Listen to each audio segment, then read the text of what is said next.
Olá, pessoal! Sejam bem-vindos ao curso de pós-graduação do Instituto E3S e bem-vindos à disciplina de Fundamentos de Mecânica dos Fluidos. Vocês já devem me conhecer só dos vídeos, pessoal. Agora é a hora da gente curtir um pouco mais desses momentos juntos. Eu sou o professor José Carlos e é com muita alegria, gente, que eu acompanho vocês nessa primeira disciplina do curso, nossa parte de Fundamentos de Mecânica dos Fluidos. Agora, dando uma recapitulada no que nós vimos nas últimas 2 semanas de curso. Nós começamos falando sobre os conceitos fundamentais da mecânica dos fluidos, né? Um desses conceitos, aliás, pessoal, pode ser respondido por isto aqui. Só antes, deixa eu só ler aqui uma mensagenzinha que colocaram aqui. O Alvin colocou aqui para a gente que é um engenheiro mecânico, né, pessoal? Sem dúvida, a engenharia mecânica é uma das grandes beneficiadas, né? E, putz, Alvin, você, como você trabalha com segmento offshore, você vai adorar essa parte de CFD.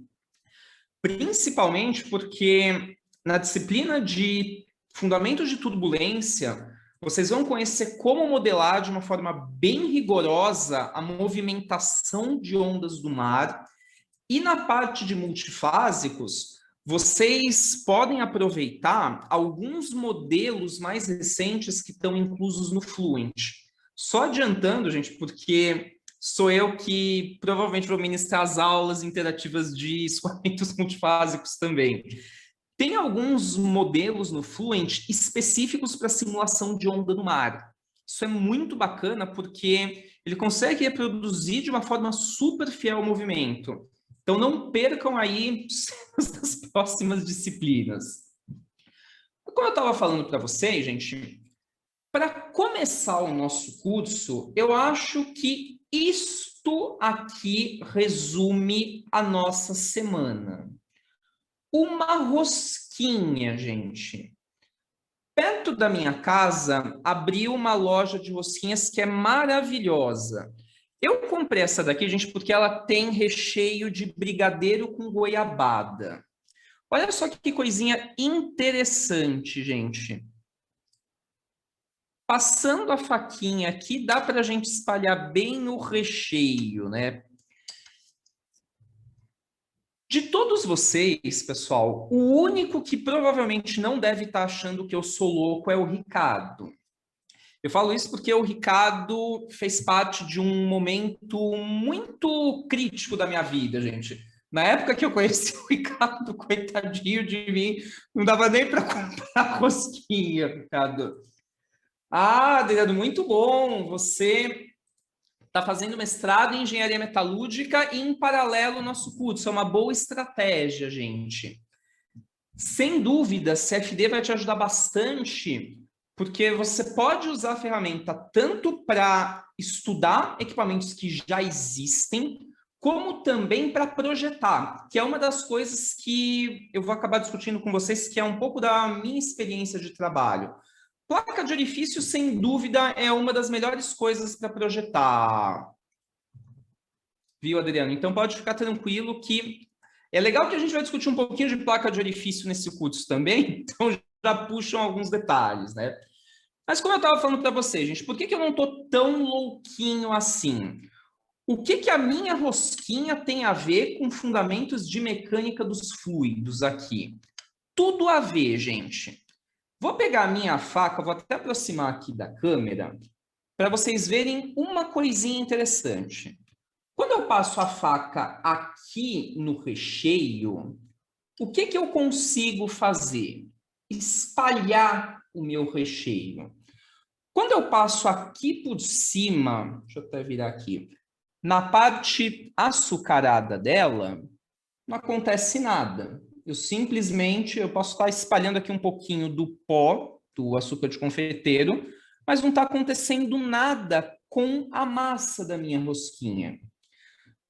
Por que o recheio se comporta de forma diferente da parte de cima da rosquinha?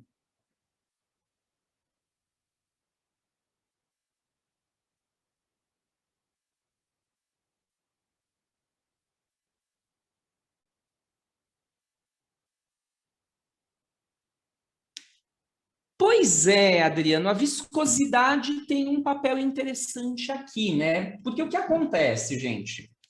O recheio é um fluido, a massa é um sólido. Opa, gente, fiz bagunça aqui, sujo com o meu teclado, depois eu dou uma limpadinha. Mas o que eu quero mostrar para vocês com isso, gente? Essa ideia de espalhar o recheio com a faca, que é algo que a gente faz todo dia, por exemplo, passando manteiga no pão, ou então passando requeijão, que seja, é justamente uma forma da gente enxergar qual é a diferença entre um sólido e um fluido. E isso acaba sendo justamente o que é a base de CFD, né, gente? Porque a gente vai estudar a movimentação de fluidos. Como o Renato colocou aqui no chat para a gente, hoje em dia é difícil você encontrar uma indústria que projete equipamentos e que não acabe passando em alguma etapa por uma simulação em CFD. Só para fazer um paralelo, gente, vocês conhecem os ventiladores Dyson? Já viram aqueles ventiladores sem pá? Sim. Pois é, gente, eu não sei se vocês sabem, mas antes do primeiro modelo ser lançado no mercado, ele foi todo estudado através do Fluent. Tem até um paper no site da ANSYS que mostra que os engenheiros da Dyson testaram, acho que foram 86 designs antes de construir o primeiro protótipo. E isso foi uma baita sacada, porque você reduz loucamente o número de protótipos físicos a serem construídos.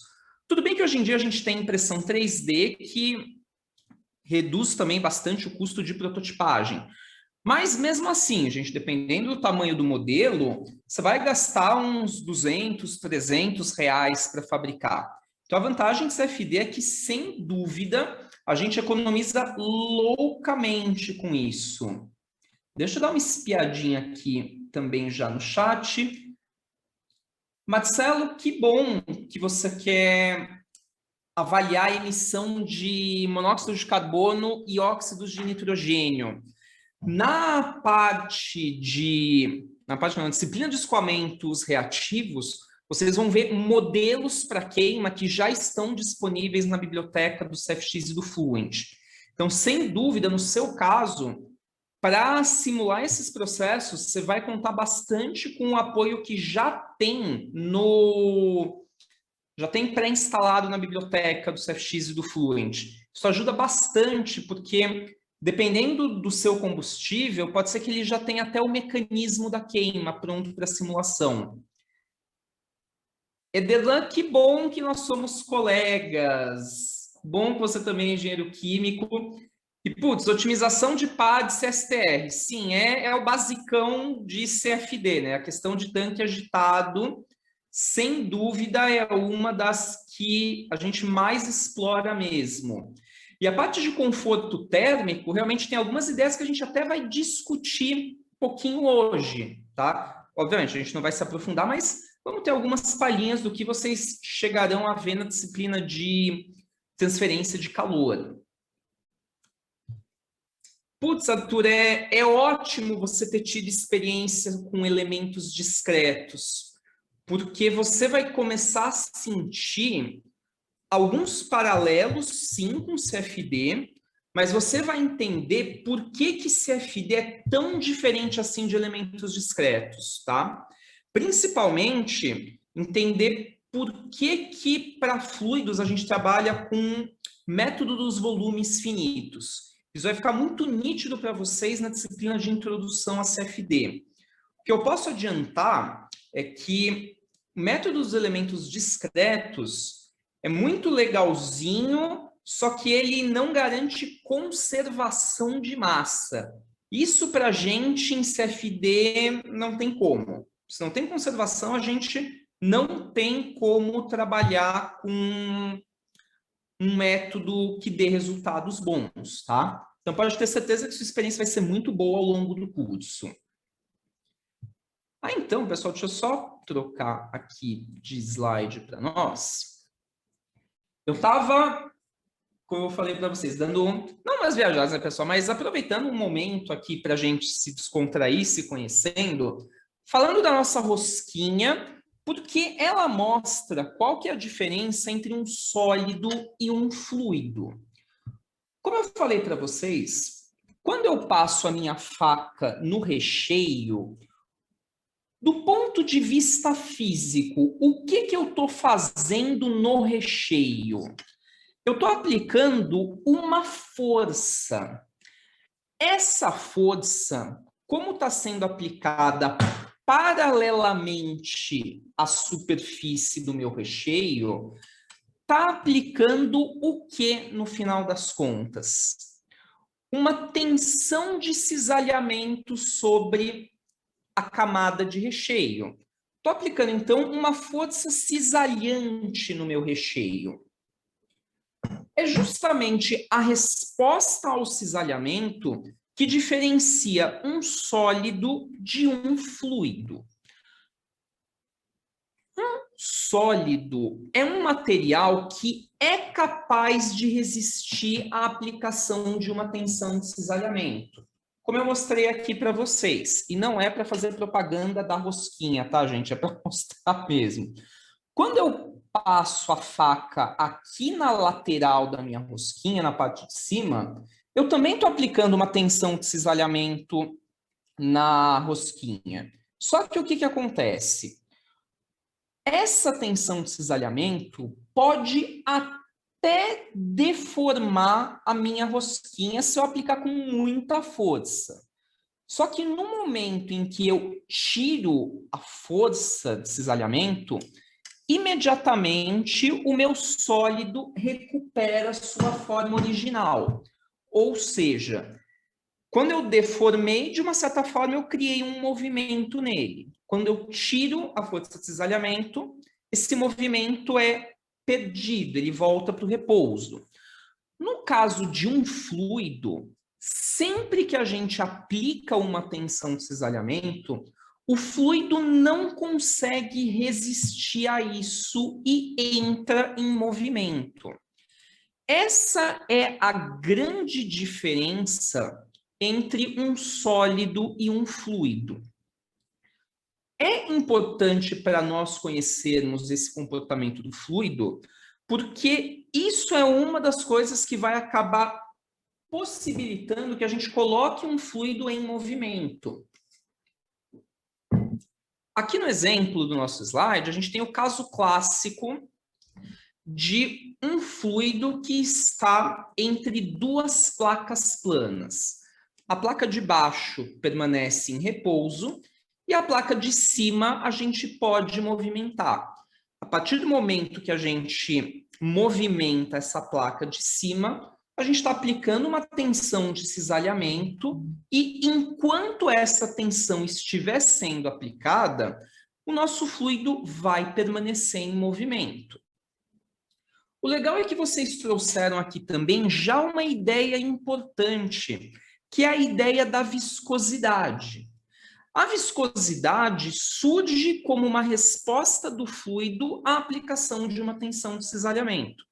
É justamente ela quem vai dizer o quanto a gente consegue transferir quantidade de movimento entre as camadas do fluido. Mas essa ideia a gente discute já já. Vamos guardá-la aqui por enquanto. Quando a gente fala em fluido, pessoal, nós estamos aqui indicando dois estados da matéria, os líquidos e os gases. Qual é a grande diferença entre eles? É a questão do nível de agregação molecular. Nos líquidos, as forças de interação molecular são mais fortes.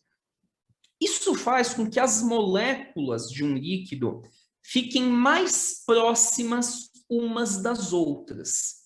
E, por consequência, fica mais difícil de eu compactar o meu fluido. Um exemplo, gente. Aproveitando que agora a gente está vivendo esse período atípico, né? Mas felizmente estamos agora começando a avançar na campanha de vacinação. Se a gente pegar uma seringa e colocar lá, preencher todo o êmbolo dela com água ou com ar e tampar a extremidade aberta do êmbolo e começar a apertar essa seringa, qual dos fluidos vai oferecer maior resistência à compressão? O ar ou a água?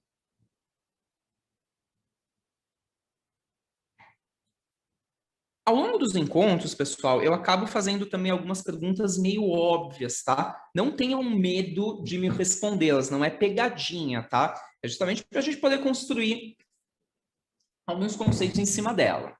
Exatamente, Adriano. A água vai ser mais difícil de comprimir. E justamente por quê? Porque as moléculas da água já estão próximas o suficiente uma da outra. Não só elas estão próximas, como também o que acontece em particular na superfície do líquido. A gente tem forças de interação entre as moléculas abaixo da superfície, só que com as moléculas que estão bem na superfície, de um lado elas têm molécula do fluido para interagir, do outro lado elas não têm. Isso faz com que a força resultante sobre as moléculas da superfície não seja nula. Isso é o que cria a forma da superfície livre de um líquido. E esse efeito é justamente o quê? A famosa tensão superficial do líquido. Tudo bem até aqui?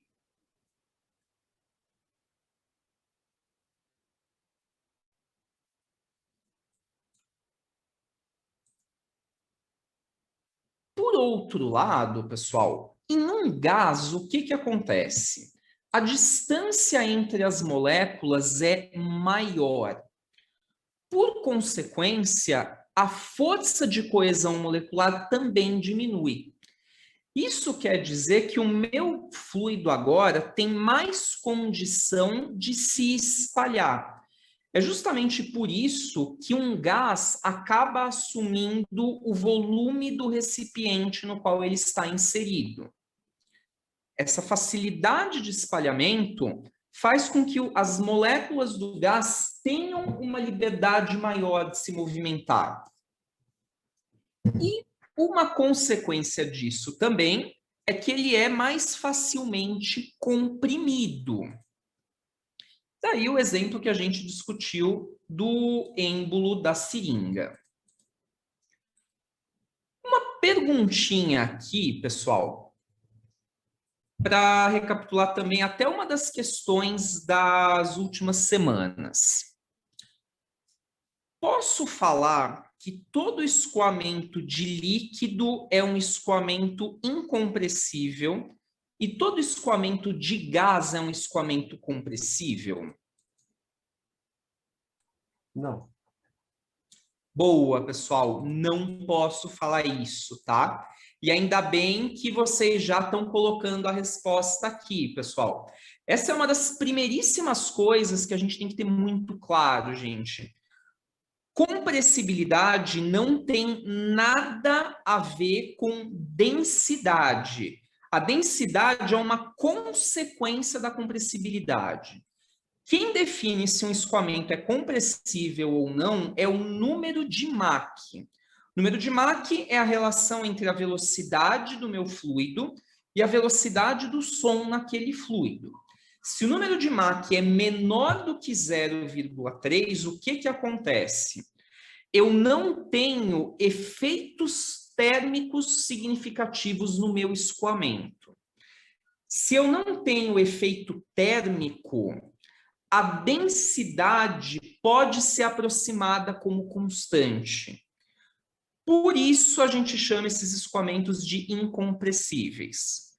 Quando o número de Mach é maior do que 0,3, a gente começa a ter alguns efeitos de dissipação de calor que começam a mudar a temperatura do fluido com a velocidade. Quando isso acontece, a densidade dele muda, por consequência, o volume que ele ocupa também. Daí a ideia da gente falar do escoamento ser compressível, tá? Essa é uma ideia, gente, que nós vamos explorar mais no final do nosso curso, nossa disciplina, mas já é ótimo que vocês tenham isso muito claro, tá? Critério para compressibilidade não é densidade, é número de Mach. Outra ideia que é muito básica de CFD, pessoal, e eu sei que ela pode parecer óbvia, mas do ponto de vista conceitual isso pode trazer alguns problemas para a gente. É a questão da hipótese do meio contínuo. Por que essa hipótese, gente, é tão importante assim? Deixa eu só bater um olhozinho aqui no chat. O André colocou para a gente aqui que também é engenheiro mecânico, né, como a grande maioria do nosso público, né? A engenharia mecânica é muito forte, né, pessoal? A gente realmente acaba tendo um público muito grande da área.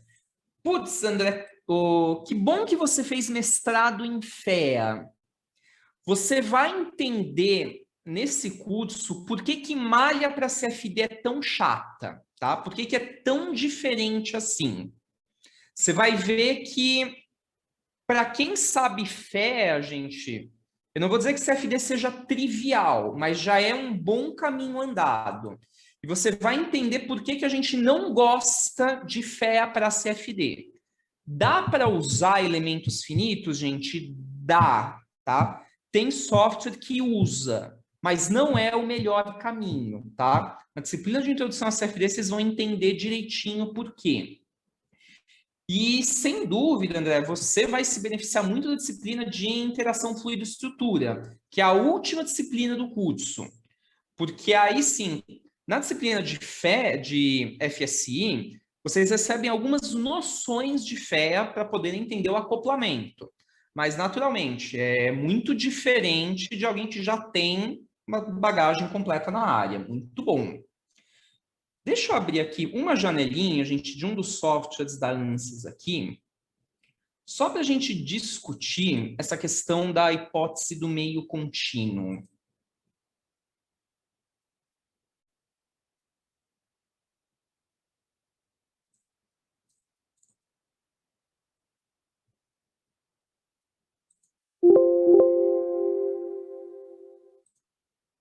Prontinho, gente. Essa geometria que eu estou mostrando aqui para vocês, gente, é a geometria de um tubo cilíndrico que tem 1 metro de comprimento e tem 5 centímetros de diâmetro interno. 5 centímetros de diâmetro interno. Essa imagem que eu estou mostrando aqui para vocês é a imagem de uma malha para realizar a simulação do escoamento nesse tubo. Para quem nunca viu CFD, o que é uma malha, gente? Todos os programas de CFD, ou pelo menos a imensa... Todos não, né? Vai, eu acabei de falar que tem um que não usa, né? Mas a imensa maioria dos programas de CFD resolve as equações de escoamento a partir do método dos volumes finitos. A lógica desse método é a seguinte: você vai pegar a sua geometria e você vai dividi-la em pequenos volumes de controle. Dentro de cada um desses volumes de controle, que são esses elementos que a gente está vendo aqui, a gente vai escrever as equações de conservação na forma discretizada. No final, o que a gente vai acabar fazendo é construir um sistema de equações algébricas que vai ter uma equação para cada elemento aqui da minha malha. Deixa eu mostrar o interior dela, só para vocês verem aqui. Quero uma malha volumétrica, por favor. A gente não queria draw cell layer. Isso, prontinho, gente. Então, o que acontece, gente? Para estudar o escoamento nesse tubo, eu gerei essa malha aqui, que é também uma das grandes novidades que a ANSYS traz nas últimas versões, que é uma malha do tipo poliédrica. São elementos, gente, que que têm formato aqui ou de hexágonos ou de pentágonos, todos tridimensionais. Pedro, você fez uma pergunta super legal que cabe super bem na disciplina de introdução a CFD, mas que eu posso dar uma palhinha para você aqui. Por que que é legal a gente trabalhar com elemento hexagonal ao invés de tetraedro? Deixa eu até aproveitar, gente, deixa eu atormentar aqui. Tem uma pessoa aqui que sabe responder. Ricardo, por que que a gente usa elemento hexagonal ao invés de tetraédrico?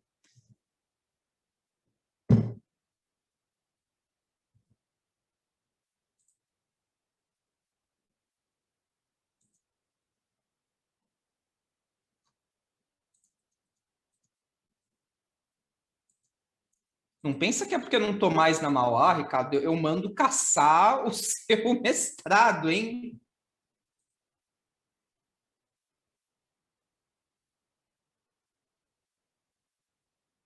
Eu estou fazendo essas piadas, gente, porque eu acompanhei o Ricardo ao longo do mestrado dele, e uma das coisas que a gente fez foi justamente essa discussão que o Pedro está propondo. Um motivo, Pedro, para eu usar elemento hexagonal ao invés de tetraédrico é essencialmente memória. Com elementos hexaédricos, a gente consegue construir uma malha que tem menos elementos, mas que consegue garantir a mesma qualidade de reprodução do escoamento. Com esses elementos que eu estou mostrando aqui para vocês, gente, que são elementos poliédricos, tá? Aqui cabe esse parênteses, gente. Tem elemento tetraédrico, elemento hexaédrico, que são como se imaginem cubinhos perfeitos, e tem os elementos poliédricos, que são esses aqui, que são elementos que têm mais de 6 faces. Quanto mais faces tem o meu elemento, melhor ele consegue capturar o meu escoamento e, por consequência, eu posso colocar menos elementos na malha. Se a minha malha tem menos elementos, eu gasto menos memória RAM, tá? Então, o motivo, Pedro, é essencialmente custo computacional, tá? E também uma facilidade de discretização. Como essa geometria aqui é um tubo cilíndrico, seria super fácil desenhar aqui uma malha hexaédrica. Mas se a gente pega uma geometria um pouco mais elaborada, como por exemplo, tá? Não é fazendo propaganda do Ricardo, não, gente, é porque eu gosto de usar as experiências prévias, ou minhas ou de vocês ao longo do curso, para mostrar realmente que o que a gente está falando se aplica na vida real. O Ricardo trabalhou com simulação de trocadores de calor, casco e tubos. E uma das coisas que mais enchem o saco é que, como você coloca as chicanas no trocador, fica muito difícil você tentar gerar uma malha puramente hexaédrica no trocador inteiro. Trabalhar, então, com elementos tetraédricos, nesse caso, facilitam muito a geração da malha, tá? Então, são basicamente esses dois motivos: complexidade geométrica e consumo de memória. E por que que eu abri a malha aqui para vocês, gente? Para mostrar o seguinte: quem controla o tamanho desses elementos sou eu, usuário, olha só. Deixa eu só fazer uma coisinha aqui, gente, só para não fazer bagunça nesse aqui que tá bonitinho. Deixa eu só criar um novo aqui.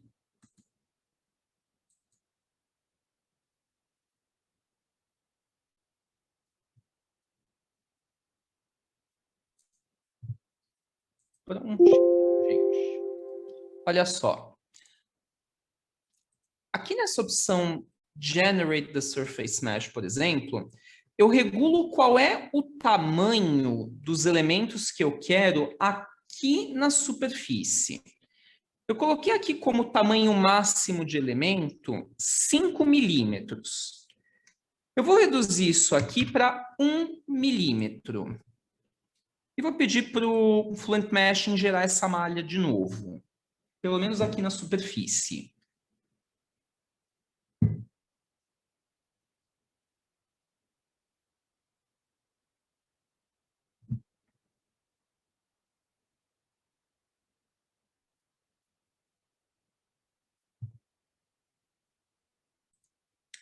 Olha só a malha que ele fez agora, gente. Muitíssimo mais refinada. Uma coisa que é intuitiva. Qual malha vocês acham que teria um resultado com maior acurácia? Aquela mais grosseira que eu mostrei para vocês ou essa mais refinada? A mais refinada. Exato, pessoal. Quanto mais elementos eu tiver, melhor. Por quê? Porque eu estou aproximando cada elemento de um ponto.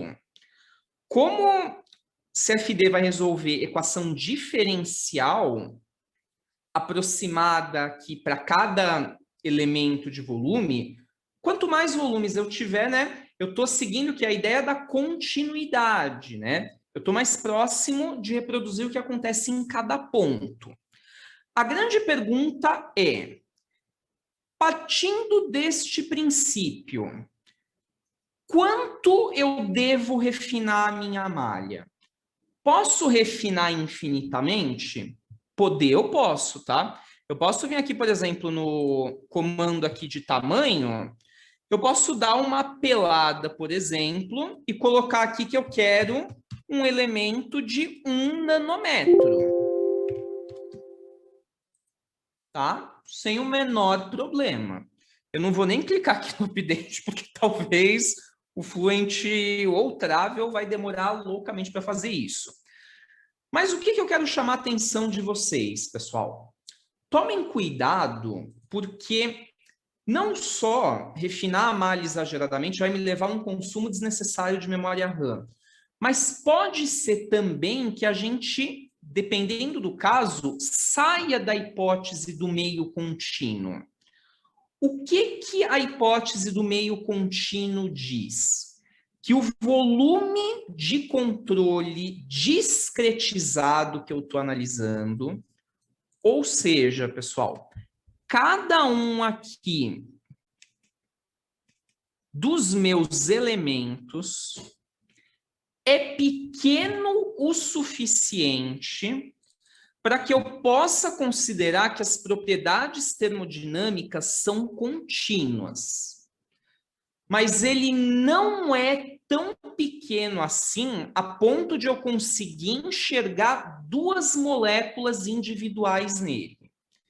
Se eu conseguir enxergar duas moléculas individuais, gente, porque a termodinâmica clássica não funciona. Vocês têm que entrar em termodinâmica estatística. E aí, por consequência, o método dos volumes finitos não funciona, porque ele não foi feito para isso, tá? Outra situação onde vale um alerta para essa questão da malha. Não é exatamente a hipótese do meio contínuo, mas como vocês estão aqui bastante interessados em escoamentos multifásicos, já vale a pena ganhar esse toque, pessoal. Quando a gente estiver simulando, por exemplo, um escoamento gás sólido, por exemplo, uma corrente de gás em um ciclone, e eu quero usar esse ciclone para separar partículas de diferentes diâmetros.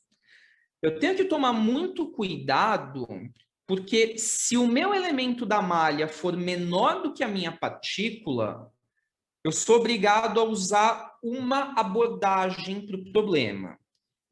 Se o meu elemento da malha for maior do que a partícula, aqui me deu um pequeno nó, gente, eu não sei qual se eu falei, só vou repetir o que eu falei para ficar claro. Se a minha partícula for maior que o elemento da malha, eu sou obrigado a usar uma única estratégia possível. Se a minha partícula for menor que o elemento da malha, aí eu já ganho mais liberdade de modelos. São cuidados que a gente tem que ter, tá? Justamente por isso, pessoal, que é importante vocês terem isso muito claro, tá? É importante, sim, refinar a malha, Mas eu tenho que tomar cuidado para não refinar a minha malha indefinidamente. Por quê? Ou eu posso cair fora da hipótese do meio contínuo, se bem que essa aqui, gente, é mais difícil, é só para quem, como eu, trabalha com microreatores, tá? Mas não custa a gente ficar esperto. Ou pode ser que eu saia das hipóteses de validade do meu modelo.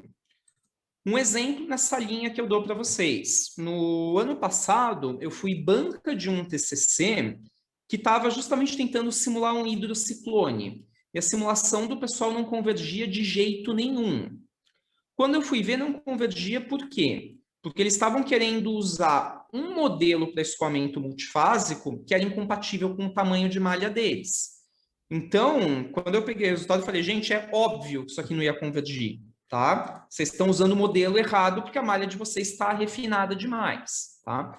Então, comecem a perceber, gente, como essas pequenas coisinhas vão afetando o dia a dia de um usuário. E a outra também que afeta bastante, gente, é a questão de dimensões e unidades. Eu sei, gente, que isso aqui é uma coisa chata, pode parecer bobinha, tá? Mas tem aqui duas coisas que eu acho que valem a pena a gente lembrar sobre essa questão de dimensões e unidades. Primeira, pessoal, eu comentei com a minha turma da São Judas, e não é nem turma de CFD, é turma de reatores. Todo mundo já ouviu falar da Mars Climate Orbiter, uma sonda que a NASA mandou para Marte lá em 99 para começar a analisar a atmosfera do planeta? Já ouviram falar dessa sonda?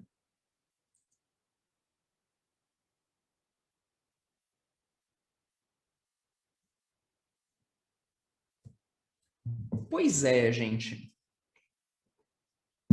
Essa sonda custou, na época, 125 milhões de dólares. E o que, que aconteceu? Ela foi lançada da Terra com muito sucesso, conseguiu entrar na órbita de Marte com sucesso, só que ela se espatifou na hora de aterrissar. Por que, que ela se espatifou? Porque o computador de bordo dela estava todo programado com unidades do SI. E os engenheiros do centro de controle estavam mandando dados em unidades do sistema inglês. Então, gente, acreditem em mim, tá? Essa brincadeira de conversão de unidade pode custar 125 milhões de dólares, tá?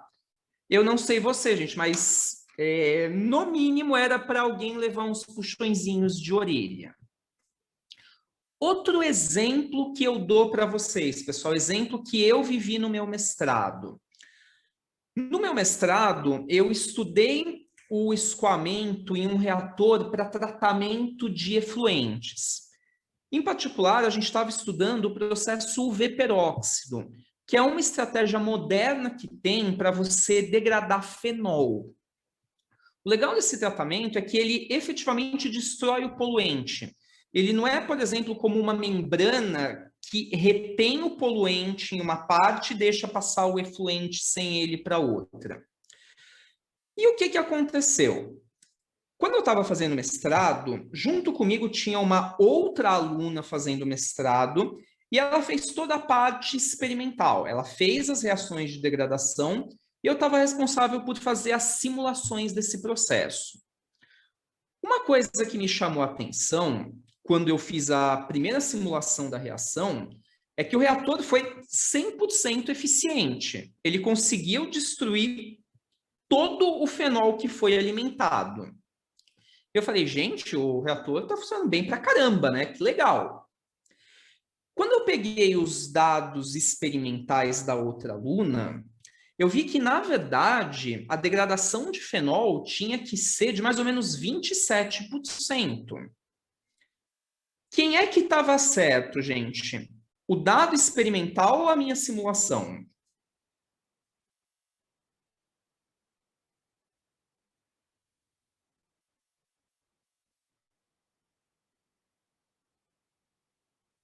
essa é uma boa para pensar, gente. É bom que eu vi o rostinho de vocês aqui fazendo uma carinha de dúvida, tá? Para nós em CFD, gente, é sempre útil ter algum dado experimental, por mais simples que ele seja. Tenho mais histórias para contar para vocês, tá? Mas essas aí são para os próximos encontros. Para hoje, gente, o que acontece? Dado experimental ajuda a gente a entender se a nossa simulação está coerente. O que eu percebi revisando as minhas simulações? Exato, Walter. Tá? A eficiência de 100% é o ideal, mas não é o real. O que estava acontecendo, gente? Os dados de concentração de fenol que a gente tinha estavam em miligramas por litro. Só que nos programas de CFD, a gente não consegue colocar concentração nessas unidades. A gente tem que passar para a fração mássica ou fração volumétrica. Eu estava passando, então, de miligrama por litro para parte por milhão. E o que aconteceu? Nessa brincadeira, eu coloquei um fator de 10 ao cubo a mais. Ou seja, eu estava colocando 1000 vezes menos fenol do que tinha no ensaio experimental. Era óbvio que o meu reator ia ter eficiência de 100%. A hora que eu acertei a concentração de fenol, aí não teve dúvida, aí sim a minha simulação ficou coerente. Então, o que eu quero mostrar para vocês, gente, é que esta brincadeira aqui de dimensões e unidades não é piada para CFD. Isso pode ou atrapalhar a nossa vida, ou pode ajudar muito a detectar erros. Nos exercícios das nossas 2 primeiras semanas, vocês fizeram algumas questões de conversão de unidades. E por que vocês fizeram isso, gente? Não é para atormentar a vida de vocês, não. Vou mostrar aqui para vocês no Fluent o porquê. Deixa eu abrir aqui uma janelinha com uma simulação.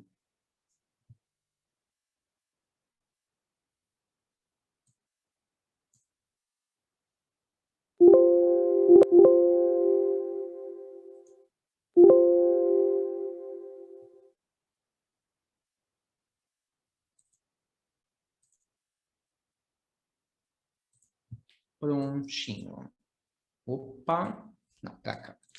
Olha só, pessoal.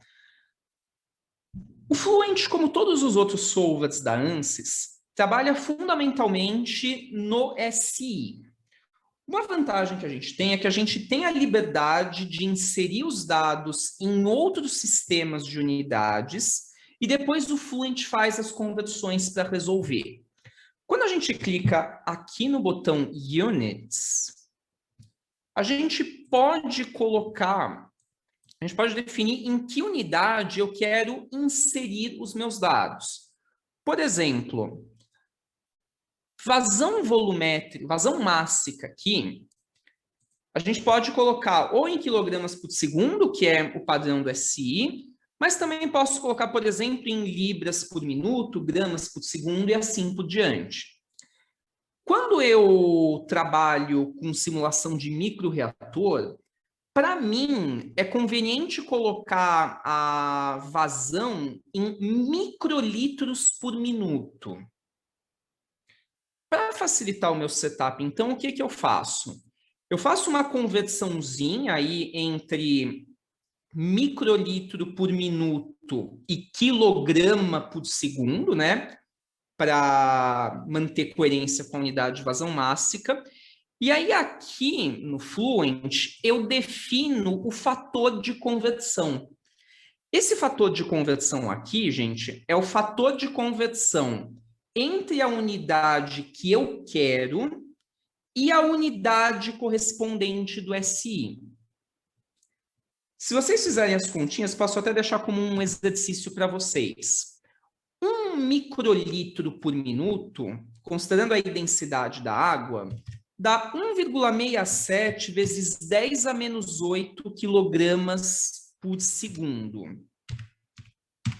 Então, o que é conveniente aqui, gente? Eu posso vir aqui para o Fluent, escrever aqui a minha unidade microlitro por minuto e colocar o fatorzinho de conversão dela. Pronto. Agora eu não tenho que me preocupar. Eu posso fazer todo o setup usando essa unidade. E o Fluent já sabe que ele tem que fazer a conversão depois. É justamente por isso que vocês foram tão atormentados com o fator de conversão, gente. É para vocês verem que vocês podem aplicar isso para facilitar a vida de vocês no setup de uma simulação. Certo? Pessoal, como é que está o ritmo da aula? Estou indo muito rápido, muito devagar? O que vocês estão achando?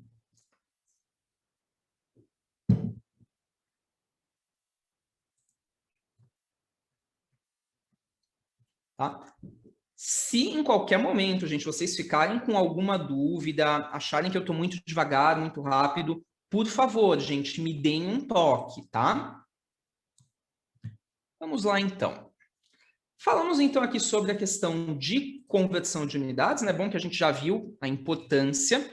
E agora uma outra coisa, pessoal, que também afeta um pouco a forma como a gente modela escoamento, e por acaso está muito relacionado com o que a gente estava conversando de escoamento multifásico.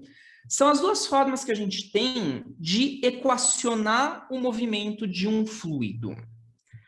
Quando a gente faz análise de movimento de fluidos, nós podemos usar duas grandes abordagens. A abordagem euleriana e a abordagem lagrangiana. Qual é a diferença entre elas? A abordagem euleriana é o que nós estamos usando aqui. Pelo menos eu, Renato, o André, o Pedro, o Marcelo também. O Ricardo estava, né, Ricardo, e se escondeu. Estou falando isso por quê, gente? Porque todos nós estamos com as nossas câmeras abertas. O que a nossa câmera está fazendo, gente? Ela está fixa em um ponto do espaço e ela está observando o que ocorre ao redor. Ou seja, ela é como se fosse um observador fixo. Quando a gente faz isso, a gente diz que a gente está fazendo uma análise do tipo euleriana. Na análise euleriana, então, o que eu preciso para analisar o meu escoamento? Saber qual é o volume de controle que eu vou estudar. No exemplo que eu estava mostrando para vocês da malha, é, por exemplo, o meu tubo. O meu tubo está aqui, ele tem um comprimento fixo, uma geometria fixa. Essa é a região do espaço que eu vou analisar. Qual é uma outra abordagem possível? Imaginem que nós estamos em um barco.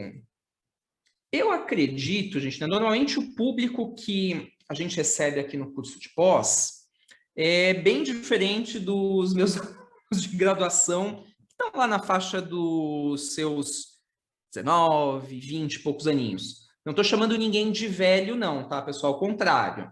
É justamente a vantagem que a gente pega um público que tem mais experiência aqui. Todo mundo aqui provavelmente já viu Titanic. É claro que não vamos fazer isso, gente, mas vamos imitar a cena do Jack e da Rose lá na proa do navio e gritando que eu sou o dono do mundo. Se a gente estiver em um navio, pessoal, vejam se vocês concordam comigo. Quando eu estou dentro do navio, eu não sei, tá? Considerem aqui que eu não tenho bússola nem mapa, tá? Eu não sei qual é o caminho exato que o meu navio está fazendo. Mas uma coisa eu sei dizer. Eu consigo dizer, olha, o navio agora está virando para a esquerda. Agora ele está virando para a direita.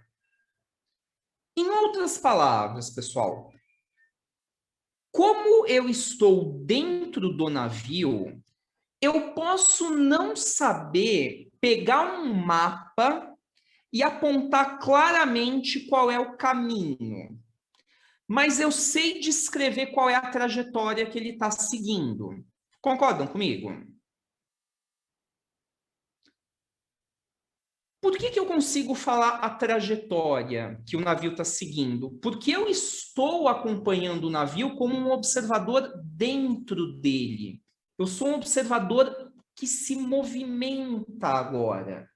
Essa abordagem é o que a gente chama de abordagem lagrangiana. Quando a gente estuda o escoamento de